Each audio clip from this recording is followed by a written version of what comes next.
Hi friends, welcome back to మన channel. Video కనుక నచ్చినట్లయితే లైక్ మాత్రం మర్చిపోకండి. ముగ్గు వేస్తుంది కదా మిస్ అమ్మ, వెంటనే 6 జ్ఞాపకాలతో అమర్ అలా ప్రేమగా రొమాన్స్గా తనతో మునిగిపోయినట్టు కలగంటాడు కదా. ఇక అలా ప్రేమగా ఒక్కసారిగా తన బాధను ఎక్స్పెక్టేషన్గా ఇక అమర్ మనసులో తను బాధపడుతూ ఉంటారు. మరోవైపు మంగళ రామ్మూర్తి భాగ్యకి ఫోన్ చేయమని చెప్పేసి ఈ విధంగా అన్న తర్వాత మంగళ బయటకు వచ్చి ఎవరికి ఫోన్ చేయాలని చెప్పేసి ఆలోచిస్తుండగా మనోహరికి ఫోన్ చేయాలని చెప్పేసి ఈ విధంగా మనోహరికి మంగళ ఫోన్ చేస్తుంది. ఇది మళ్ళీ నాకు ఫోన్ చేస్తుంది, డబ్బు కోసమా ఏంటి? దీని తమ్ముడిని అడ్డం పెట్టుకున్నందుకు ఇది నాకు రోజు ఫోన్ చేసి టార్చర్ పెడుతుందని చెప్పేసి ఈ విధంగా మనోహరి అనుకుంటూ కాల్ ఎత్తేస్తుంది. ఏంటి మనోహరి ఫోన్ ఎత్తట్లేదు, ఇదిగో నువ్వు నాకు డబ్బులు అడిగావనుకో అని చెప్పి అంటూ ఉంటుంది. అది కాదులే, నేను వేరే విషయం కానీ ఫోన్ చేశాను. ఈ ముసలోడు ఇక్కడున్నాడు కదా, గుంటరైలా బయటపడ్డాడు. ఇప్పుడు తన కన్న కూతుర్ని అల్లుడు కోసం ఫోన్ చేయమని చెప్పేస్తున్నాడు. అబ్బా, వెతకపోయిన తీగ కాలికి తగిలినట్టుగా నువ్వు మంచి టైంకి కాల్ చేసావులే అని చెప్పేసి ఈ విధంగా మనోహరి మంగళతో అంటూ ఉంటుంది. అవును, ఇక ఏంటి మంచి టైం అంటున్నావు? ఏం లేదు, ఫస్ట్ నువ్వు అమర్కును భాగ్యకి ఫోన్ చేసి మాట్లాడు, వాళ్ళని రమ్మని పిలిపించు అని చెప్పేసి అంటుండగా, గదే కానీ వాళ్ళు ఫోన్ చేస్తా కానీ ఎందుకంట టెన్షన్ పడుతున్నావు? ముందు గది చెప్పు. ఏం లేదు, ఇక్కడ ఆరు గురించి వాళ్ళ తల్లిదండ్రుల గురించి అమర్ తెలుసుకోవడానికి ప్రయత్నిస్తున్నాడు అని చెప్పేసి ఈ విధంగా అంటుండగా, ఏంది గీ ముసలోడే గా కన్న కూతురు కోసం ఎనుకులాడుతుండగా దొరకట్లేదు, ఇప్పుడు గీ ఒక్క క్షణంలా ఇక గా సార్కి భార్య కన్న తల్లిదండ్రుల గురించి తెలుసుకునేదానికి ఎంత టైం పడుతుంది ఏంది అని చెప్పేసి ఈ విధంగా మంగళ అంటుండగా, నువ్వు తక్కువ అంచనా వేస్తున్నావు మంగళ. అమర్ తలుచుకున్నాడంటే ఎక్కడున్నా కనిపెడతాడు. గదెందుకు కనిపెట్టేది? గిన్ని రోజుల నుంచి ఆ అరుంధతి చంపినా నిన్నే పట్టుకోలేదు, అలాంటిది ఇక అరుంధతి తల్లిదండ్రులను గెట్లా పట్టుకోగలడు అని చెప్పేసి మంగళ అంటూ ఉంటుంది. అయినా నేను తప్పించుకోవడం సేఫ్టీ, ఎందుకంటే నేను అరుంధతి చంపినా కూడా అరుంధతి చంపిన కారణం వెనకాల నేనున్నాను తెలిసినా కూడా అమర్ పట్టుకోలేకపోతున్నాడు. ఒకవేళ నిజం తెలుసుకున్న టైంలో వస్తే నన్ను కూడా వదిలిపెట్టాడు. సరే కానీ నువ్వు ముందు వాళ్ళను ఫోన్ చేసి రప్పించు. ఇక ఈ ఒక్కరోజు గడియలైనా నేను ఎలాగైనా అమర్ను ఇక డైవర్ట్ చేస్తానని చెప్పేసి ఈ విధంగా అంటూ ఉంటుంది. ఇక అవును, ఇంకొక చెప్పడం ఇచ్చడం మర్చిపోయాను.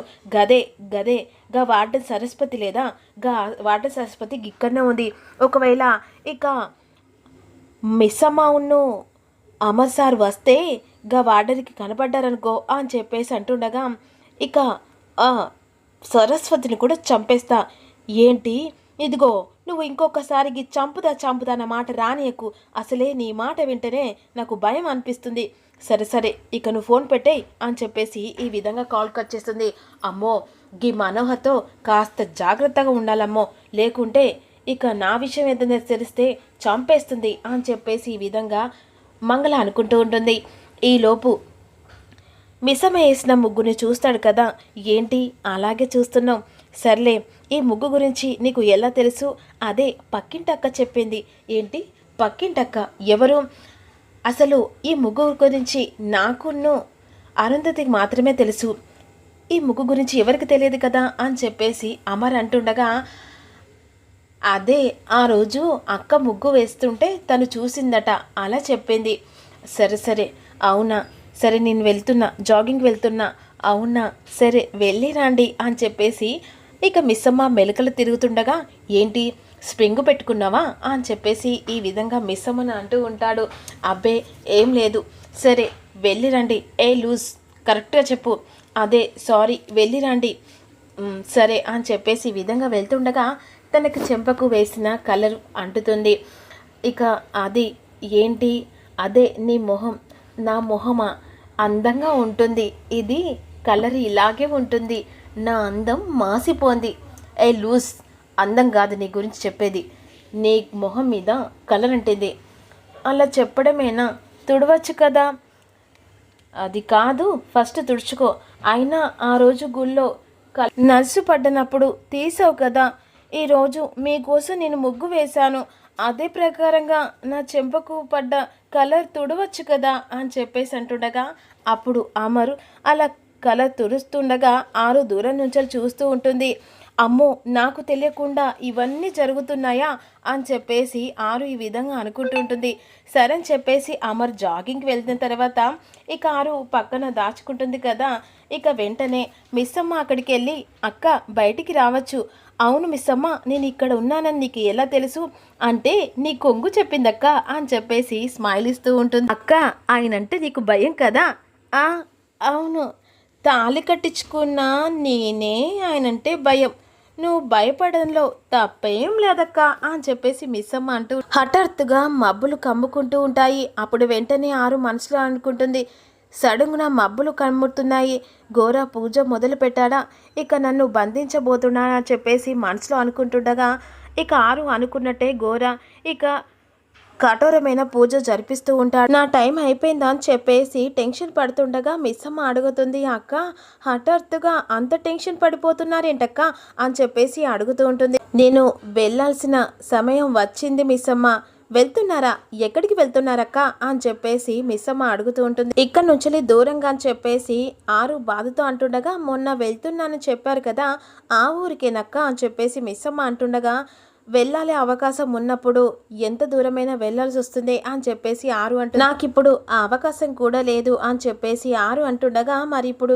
ఎక్కడికి వెళ్తున్నారక్క అని చెప్పేసి మిస్సమ్మ అడుగుతుండగా చీకటిలోకి అని చెప్పేసి ఆరు అంటూ ఉంటుంది. అంధకారంలోకి అని చెప్పేసి ఆరు మాటలకు అపార్థంగా ఆలోచించి అక్క మీరు ఏమంటున్నారో నాకు అర్థం కావట్లేదక్క అని చెప్పేసి మిస్సమ్మ అంటూ ఉంటుంది. ఏం లేదులే మిస్సమ్మ, పిల్లల్ని బాగా చూసుకో, వాళ్ళకు అమ్మలేని లోటును తీర్చే అంత మైమరిపించే అంత నీ ప్రేమకు ఖచ్చితంగా వాళ్ళను దగ్గర చేర్చుకో అని చెప్పేసి తన సాయశక్తులా ప్రయత్నించి తన మాటలతో మిస్సమ్మకు చెప్తూ ఉంటుంది. ఆయన ఒంటరిగా ఉంటానని చెప్పేసి అంటాడు, కానీ నువ్వు మాత్రం ఎట్టి పరిస్థితిలో వదలకు, ఆయన నీ చెయ్యి పట్టుకున్నంత వరకు నువ్వు పోరాడుతూనే ఉండు మిస్సమ్మ, అత్తయ్య మామయ్యకు ఏ లోటు రాకుండా చూసుకో, ఇంకా ఆ మనోహరి మాత్రం ఎట్టి పరిస్థితిలో వదలకు, చేసిన తప్పులకు ప్రతి ఒక్కటి శిక్ష పడేలా చేసే అని చెప్పేసి ఆరు మిస్సమ్మకు చెప్తూ ఉంటుంది. మనోహరికి ఈ కుటుంబానికి మధ్య నువ్వున్నావనే ఇక ధైర్యంతోనే సంతోషంగా వెళ్తున్నాను మిస్సమ్మ అని చెప్పేసి అంటూ ఉంటుంది. ఏంటక్క ఏదో ఒకటి చెబుతున్నావు, అసలు ఎక్కడికి వెళ్తున్నావు అని చెప్పేసి మిస్సమ్మ అంటుండగా కొన్ని ప్రశ్నలకి సమాధానం లేకుంటూనే బాగుంటుంది, ప్రశాంతంగా ఉంటుంది మిస్సమ్మ అని చెప్పేసి ఆరు అంటుంది. జాగ్రత్త మిస్సమ్మ, బాయ్ అని చెప్పేసి అంటుండగా అక్క మళ్ళీ ఎప్పుడు కలుస్తామో ఏమిటో, మనస్ఫూర్తిగా ఒక్కసారి మిమ్మల్ని హక్ చేసుకోవచ్చా? వద్దు మిస్సమ్మ అని చెప్పేసి ఆరు అంటుంది. దగ్గరైతే దూరంగా వెళ్ళలేము, అయినా ఇంత సడన్గా వెళ్తున్నానని ఇంత హఠాత్తుగా ఎలా చెప్తున్నావక్క అని చెప్పేసి మిస్సమ్మ బాధతో అంటుంది. ఉండాలని ఉంది కానీ ఉండలేకపోతున్నాను, అయితే నీకు కూడా వెళ్ళడం ఇష్టం లేదు కదక్క, నువ్వు ఉండేలా ఒక ప్రయత్నం చేస్తా అని చెప్పేసి మిస్సమ్మ అంటుండగా చేసావు మిస్సమ్మ, కానీ ఫలితం లేకుండా పోయింది అని చెప్పేసి ఆరు అంటుంది. వెళ్తున్న మిస్సమ్మ బాయ్ అని చెప్పేసి ఈ విధంగా తన పాత జ్ఞాపకాలు మెమరీ వేసుకుంటూ ఆరు అలా నడుచుకుంటూ వెళ్తూ ఉండగా ఈలోపు ఘోర సాధించాడని చెప్పేసి ఇక అస్థికలను పట్టుకొని ఇక పూజ జరిపిస్తూ ఉంటాడు. ఆత్మను బంధించి కఠోర దీక్షకు ఇవాళ నాకు ప్రతిఫలం అందబోతుంది అని చెప్పేసి ఆరు అస్థికలను చేయిలో పట్టుకొని ఇక మురిసిపోతూ ఉంటాడు ఘోర. ఎవరు చేయలేని నీ శిష్యుడు చేశాడు, ఇక ఎవరు చేయలేని ఒక మహా సృష్టిని ఛేదించబోతున్నానని చెప్పేసి హస్తికలం పట్టుకొని ఘోర ఇక మురిసిపోతూ పూజ చేస్తూ ఉంటాడు. ఆరు బాధపడుతుండగా ఘోర మాత్రం మానవ జాతికి అధిపతి కాబోతున్నానని చెప్పేసి అంటూ ఉంటాడు. పూజ జరిపిస్తుండగా అప్పుడు అఘోర శక్తి విధంగా అంటుంది, ఆగు, పూజ సమయం ఇది కాదు, పూజ సమయానికి ఏదో ఒక టైం ఉంటుంది ఘోర అని చెప్పేసి అంటూ ఉంటాడు. ఆత్మశక్తికి నీ పూజ తోడై ఉండాలంటే గ్రహ బలం ఖచ్చితంగా కలిగి ఉండాలి దేవా, ఎప్పుడా ముహూర్తం అని చెప్పేసి ఘోర అడుగుతూ ఉంటాడు. సరిగ్గా 3 రోజుల్లో అంటే నవమి నాడు రాత్రి 8:22 పూజ ఖచ్చితంగా చేయబడాలి, ప్రారంభించు, అప్పుడు నీకు తిరుగు ఉండదు, ఇక నువ్వు ఖచ్చితంగా ఆత్మని బంధించగలవు అని చెప్పేసి చెప్తూ ఉంటాడు. సరే దేవా, 3 రోజులు ఎదురు చూస్తాను. 3 రోజుల తర్వాత ఈ లోక